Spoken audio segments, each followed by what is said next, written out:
Welcome students.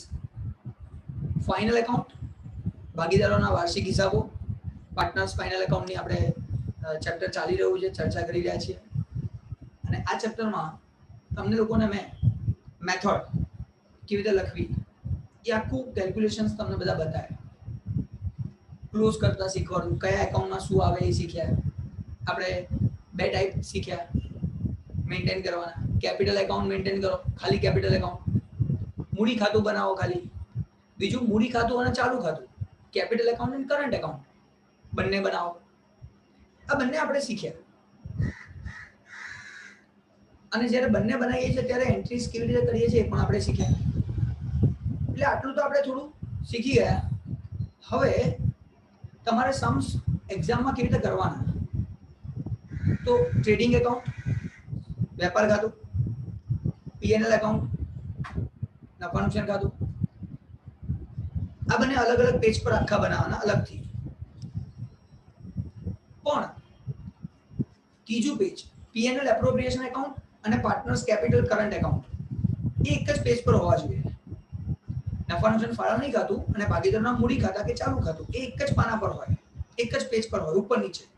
એટલે એની cross entry કરવામાં easy રહે, કારણ કે એ બંને એકબીજામાં ક્રોસ એન્ટ્રીઝ થાય છે.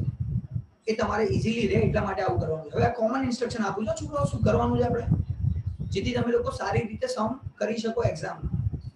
તો પહેલું પેજ ટ્રેડિંગ, ભલે નાનું બનાવો, નીચે જગ્યા ખાલી હોય તો રહેવા દો, કેલ્ક્યુલેશન માટે કામ આવશે. પીએનએલ એકાઉન્ટ બીજા પેજ પર, ત્રીજા પેજ પર P&L appropriation, partner capital, current. Current હોય તો બનાવવાનું, નહીં તો નહીં બનાવવાનું. એટલે ભાગીદારના મૂડી ખાતા, ચાલુ ખાતા અને નફા નુકસાન ફાળવણી ખાતું લાઈનમાં, ફાળવણી ખાતું, મૂડી ખાતા, ચાલુ ખાતા લાઈનમાં. આ ત્રણ થઈ ગયા. છેલ્લું પેજ બેલેન્સ શીટ, આખું પાકું શરૂ થયું. એટલે કે 4 પેજનો તમારો સમ ફિક્સ.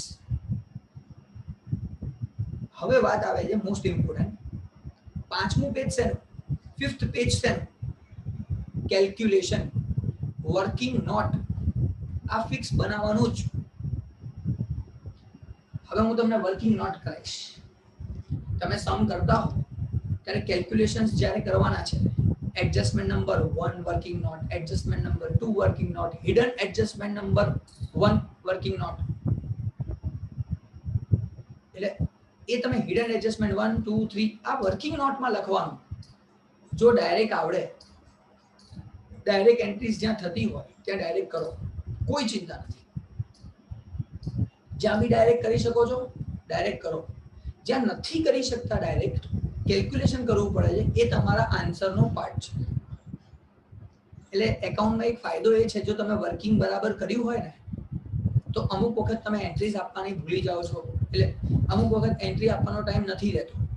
તમે વર્કિંગ બધું કરતા કરતા આગળ ગયા અને એન્ટ્રી આપવાનું રહી ગયું, વર્કિંગ થઈ ગયું, ટાઈમ પતી ગયો અને એક્ઝામ પૂરી થઈ ગઈ, તો પણ તમને એ વર્કિંગના આધારે અમુક માર્ક્સ આપવા હોય તો આપી શકાય. એટલે વર્કિંગ તમારા આન્સરનો પાર્ટ છે. હા, તમારામાંથી કોઈ કહેવા માંગે છે તો બોલી લો. ચલો, દર્શન આવી ગયો છે, મનીષકા પણ આવી ગઈ છે. બીજું કોણ બાકી રહ્યું હોય? ચલો ઠીક છે, કઈ નહીં. ઇન શોર્ટ સ્ટુડન્ટ્સ, હવે વાત કરું છું હું સિમ્પલ, કે તમારા શું રહેશે 4 પેજીસ, 4 પેજ. અને હવે તમે આ ફોલો કરશો, ભલે તમારી જોડે તમે તમારી નોટબુકમાં લખો છો, તમારું પેજ બગડે છે, તમને ખબર છે કે એક પેજમાં બંને આવી જાય છે, પણ ના કરતા, અત્યારથી પ્રેક્ટિસ રાખો. પહેલું પેજ ટ્રેડિંગ, વેપાર ખાતું, નફા નુકસાન ખાતું. બીજું page P&L account, second page P&L appropriation અને એની નીચે પાર્ટનર કેપિટલ કરંટ.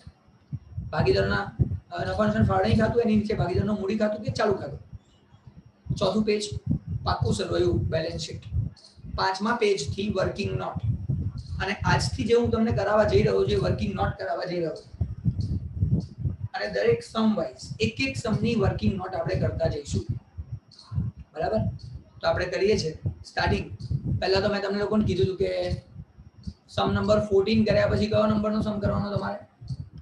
12 નંબર. હવે સમ નંબર 12 તમે લોકોએ કર્યો હોય અને તમને લોકોને ડાઉટ હોય તો પહેલા સર પહેલા 3 થર્ડ નંબરનો કરાવવાનો હતો ને. થર્ડ નંબર ઇલસ્ટ્રેશન કરવો છે પહેલા.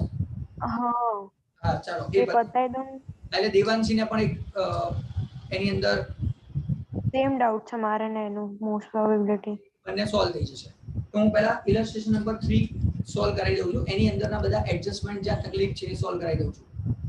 બરાબર? તો સ્ટુડન્ટ્સ ઇલસ્ટ્રેશન નંબર 3 ઉદાહરણ નંબર 3 એને આપણે ડિસ્કશનમાં દરેક વસ્તુ લઈ લઈએ.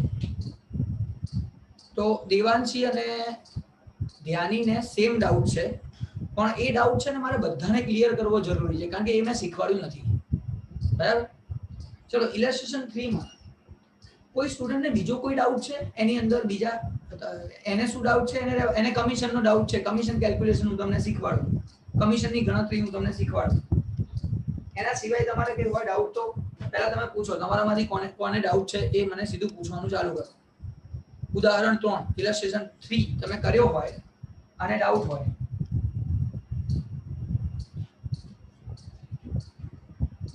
તો હું માની લઉં છું કે કોઈને ડાઉટ નથી. કમિશનનું કેલ્ક્યુલેશન ખાલી કરાવી દો એટલે મારું કામ પૂરું થઈ જાય. ફરી કહું છું સ્ટુડન્ટ્સ, પૂછશો નહીં ને તો શીખવા નહીં મળે. સર મેં તો હજી કશું કર્યું જ નથી, તો પછી લોચા થઈ જશે. મેં કશું કર્યું જ નથી તો લોચા થઈ જશે. મારાથી પછીથી તમે કહેશો તો પછી આ વસ્તુ નહીં મળે જે તમને અત્યારે થઈ રહ્યું છે. રેકોર્ડિંગ થઈને બધું ક્લિયર થઈને મળે. પછી તમને એ બધું ના મળે. તમને કહી દીધું આવું કરો એટલે પતી. જોવું હોય તો ના જોવા મળે. એટલે જે પૂછવાનું છે અત્યારે ક્લિયર કરજો. ફરી કહું છું. સારું, તો કોઈને ડાઉટ નથી જ માની લઈએ છે. હું સીધું કમિશનના ડાઉટ પર આવું. એની અંદર કમિશન લાસ્ટ 10 નંબરનો એડજસ્ટમેન્ટ છે રહ્યો. એડજસ્ટમેન્ટ નંબર 10 હો 9 નંબર એડજસ્ટમેન્ટ. Sorry 9 sorry 9. ચાલો, તો હું અત્યારે તમને કરાવી રહ્યો છું એડજસ્ટમેન્ટ નંબર 9.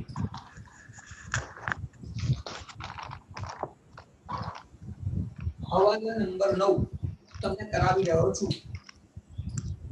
ઉદાહરણ 3 વાંચ તો બેટા શું લખ્યું છે? હા સર. હા 10% commission is payable to just from profit after deduction of commission from profit. 10% commission from profit after deduction of such commission.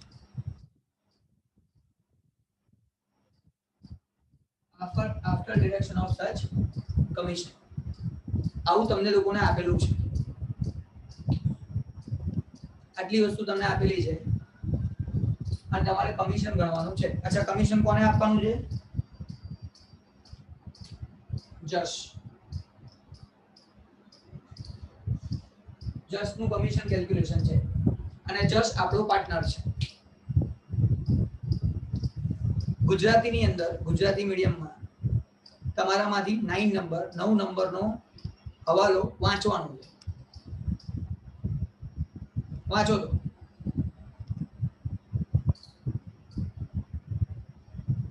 બીજાની રાહ ના જોશો, વાંચવાનું ચાલુ કરો. હું નહીં કહું ના. જશને તેનું કમિશન બાદ કર્યા પછી વધતા નફા પર 10% કમિશન આપવાનું છે. જશને તેનું કમિશન બાદ કર્યા પછી વધતા નફાનું 10% કમિશન આપવાનું છે.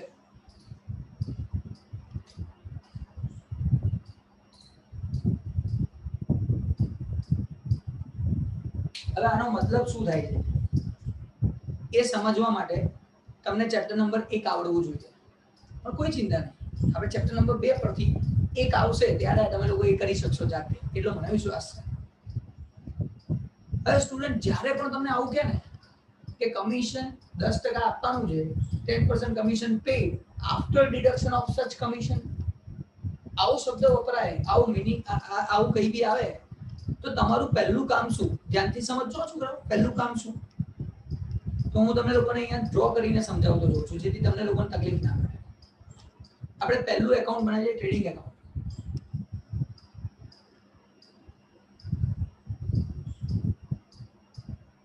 વેપાર ખાતું, આ વેપાર ખાતું બંધ કરી,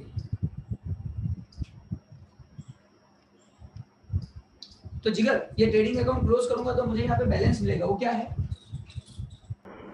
ग्रॉस प्रॉफिट डेबिट साइड, अच्छा, इसको ट्रांसफर कहाँ करूंगा? P&L account credit side. Very good. તો ગુજરાતીમાં કહું તો આ કાચો નફો મળશે અને આ કાચો નફો અહીંયા લઈ જઈશ, આવું મારું કામ રહેશે. અને નીચે એટલે નફા નુકસાન ખાતામાં P&L એકાઉન્ટ.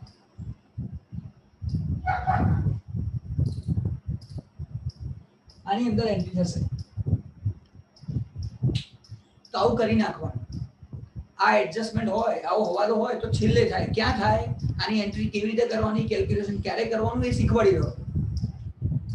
તો આ થઈ ગયું. ચલો બીજાને ક્વેશ્ચન પૂછીએ. મનીષકા બેટા, આ P&L એકાઉન્ટ ક્લોઝ કરીએ અને અહીંયા બેલેન્સ આવે એને શું કહેવાય? નફા નુકસાન ખાતું બંધ કરીએ અહીંયા. હા, નેટ પ્રોફિટ. નેટ પ્રોફિટ ગુજરાતીમાં કહેવાય ચોખ્ખો નફો. અચ્છા, એને ક્યાં લઈ જવાનો?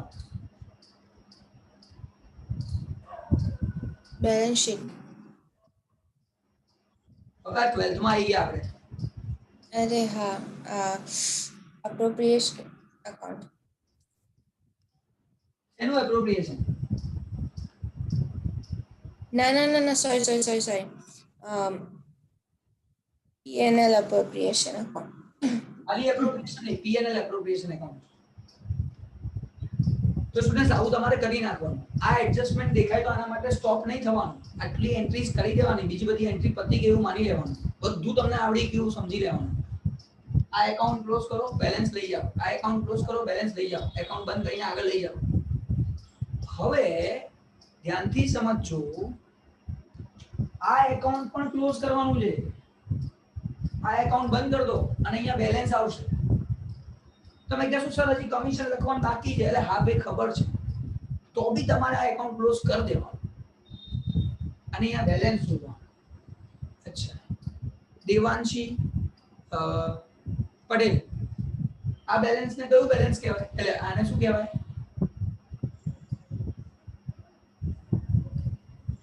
Divisible profit. પૂછે છે કે કહે છે?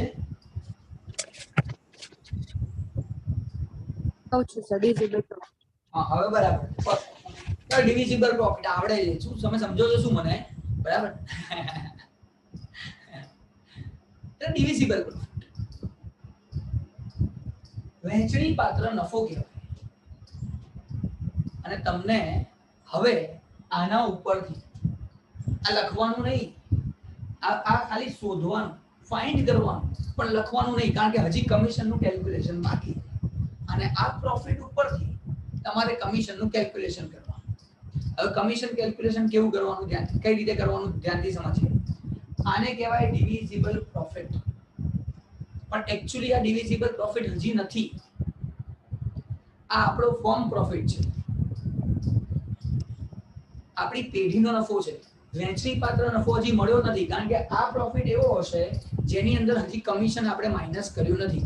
કારણ કે કમિશન મારે જસ્ટને આપવાનું છે, તો જસ્ટનું કમિશન બી એમાં ઇન્ક્લુડ છે. તે ડિવિઝિબલ નથી. આ ડિવિઝિબલ પ્રોફિટ નહીં મળે. જસ્ટનું કમિશન બી મળશે અને ડિવિઝિબલ પ્રોફિટ બી મળશે. એ બંનેનું ટોટલ થઈને, એ બંનેનું પ્લસ થઈને આપણને આ એમાઉન્ટ મળશે.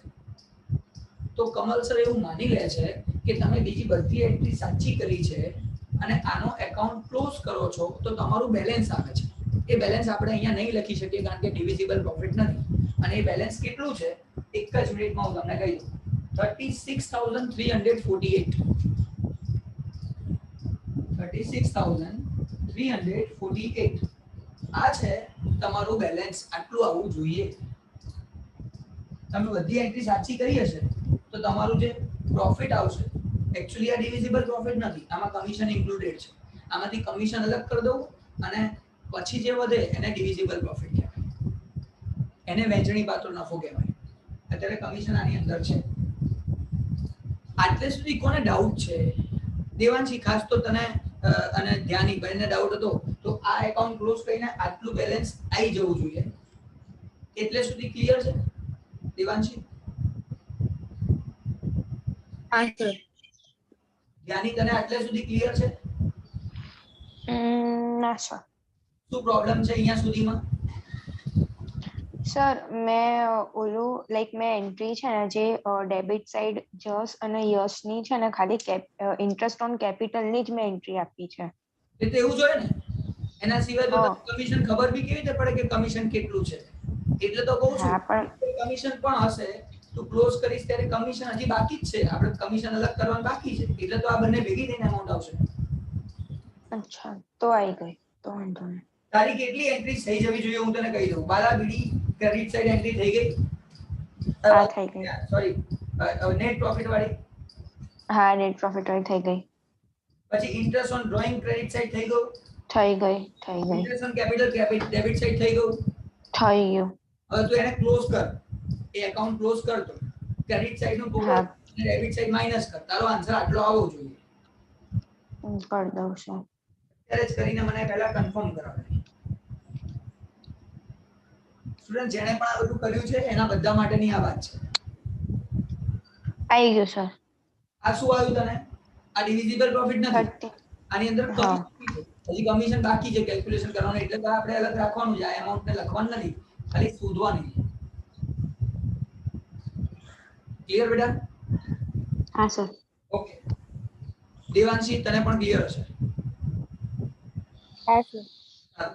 સ્ટુડન્ટ્સ બીજા બધા કરીને આયા છે હું માની લઉં છું. હવે વાત આવે છે કમિશન કેલ્ક્યુલેશન. 10% કમિશન એટલે સ્ટુડન્ટ્સ ભૂલ શું કરે ખબર છે? તમને એમ કે ને નફાના 10% કમિશન આપો, 10% commission given to just on profit. ખાલી આટલું જ કીધું હોય ને તો તમે આવું કરી શકો. 3 6 3 4 8 આ તમારું પ્રોફિટ આવ્યો, એના સીધા કરશો તમે 10%. 10%. એ તમારો આન્સર આવી જાય 3634.8. આટલું તમારે કમિશન આપવાનું થાય. પણ ક્યારે જ્યારે તમને એવું કે 10% કમિશન ઓફ પ્રોફિટ, બસ બીજું કે આવું 10% commission of profit after deduction of such commission after ફાફ્ટર આવે ને એટલે ઝંઝટ. તો આવું સીધું ના થાય. ગુજરાતીમાં કહું છો, કમિશન આપ્યા બાદ વધતા નફાનું 10% કમિશન આપો. આવું ગડબડ વાળું કે ને તો આવું ના થાય. તમને એમ કે નફાના 10% કમિશન આપો તો ઝંઝટ નહીં. નફાના 10% કરો, આટલું કમિશન આપી દો અને બાકીનું વેચી દો, ડિસ્ટ્રીબ્યુટ કરી દો. પણ એવું નથી કહેતો, આવું ગડબડ વાળું કહે છે. અને ગડબડ વાળું કે ને તો કેલ્ક્યુલેશનમાં થોડો ટ્વિસ્ટ છે, અને એ ટ્વિસ્ટ શીખવાડું છું. જો અહીંયા આપણે શું કરવાનું. આ પ્રોફિટ મળ્યો જે ફર્મ પ્રોફિટ છે, પેઢીનો નફો છે, ઇન્ટુ 10 ડિવાઇડ બાય 100 પ્લસ 10. આવું કરવાનું. Divide by 100 plus 10. સપોઝ અહીંયા કઈ ખુશીમાં. એક જ મિનિટ બેટા. સપોઝ કમિશન અહીંયા 20% છે, હમ. તો આ profit into 20 upon 100 plus 20. Suppose commission 30% છે, 30% કમિશન આપવાની વાત થાય.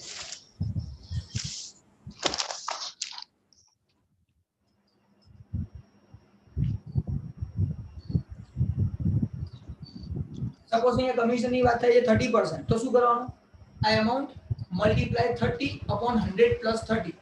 ઇન શોર્ટ, જેટલા પર્સન્ટેજ કમિશન તમને કહે છે અને આફ્ટર ડિડક્શન વધતા નફાનું કમિશન આપ્યા બાદ વધતા નફાનું કમિશન આપો, આવો શબ્દ વપરાય છે. જ્યારે આ વર્ડ વપરાય છે ત્યારે તમારે આ કેલ્ક્યુલેશન કરવાનું. હવે આનું કેલ્ક્યુલેશન કરીએ તો આ રીતે આવશે. આને હું લખું છું 36348 મલ્ટીપ્લાય 10 અપોન 110. આ મલ્ટીપ્લાય કરીને આન્સર બોલો તો કેટલો થાય છે?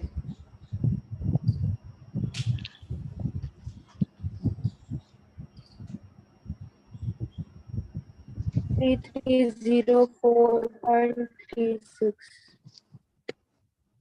3304 જ આવશે બધા. 0.36. હા સર, પછી 0.36. આ કાઢી નાખીએ હવે, એટલું કેન્સલ કરી દે. આ કમિશનની અમાઉન્ટ મળી. આ છે મારું કમિશનની રકમ. એટલે સ્ટુડન્ટ્સ આપણને એમ કહે છે આ જે પ્રોફિટ આવ્યો ને એમાંથી કમિશન આટલું અલગ કરી દે, ઉપર લખી નાખો 3304 કમિશન. હવે તમે વિચારો આમાંથી આટલું કમિશન માઈનસ કરી દઈએ તો વધ્યું કેટલું? આમાંથી 3304 માઈનસ કરો 33044. આનો આન્સર આવશે 33044. હવે આ જે મને મળ્યું ને આને કહેવાય ડિવિઝિબલ પ્રોફિટ, વહેંચણી પાત્ર નફો. આ પ્રોફિટ ને મારે ડિસ્ટ્રીબ્યુટ કરી દો, મને કોઈ ચિંતા નથી. P&L રેશિયોમાં નફા નુકસાનના પ્રમાણમાં વહેંચી દો. હવે આ પ્રોફિટ ડિવિઝિબલ પ્રોફિટ મને મળ્યો. પહેલા જે મળ્યો તો એમાં શું હતું? કમિશન ઇન્ક્લુડ હતું. હવે કમિશન અલગ થઈ ગયું તો આમાંથી કમિશન અલગ કરી દીધું. સિમ્પલ.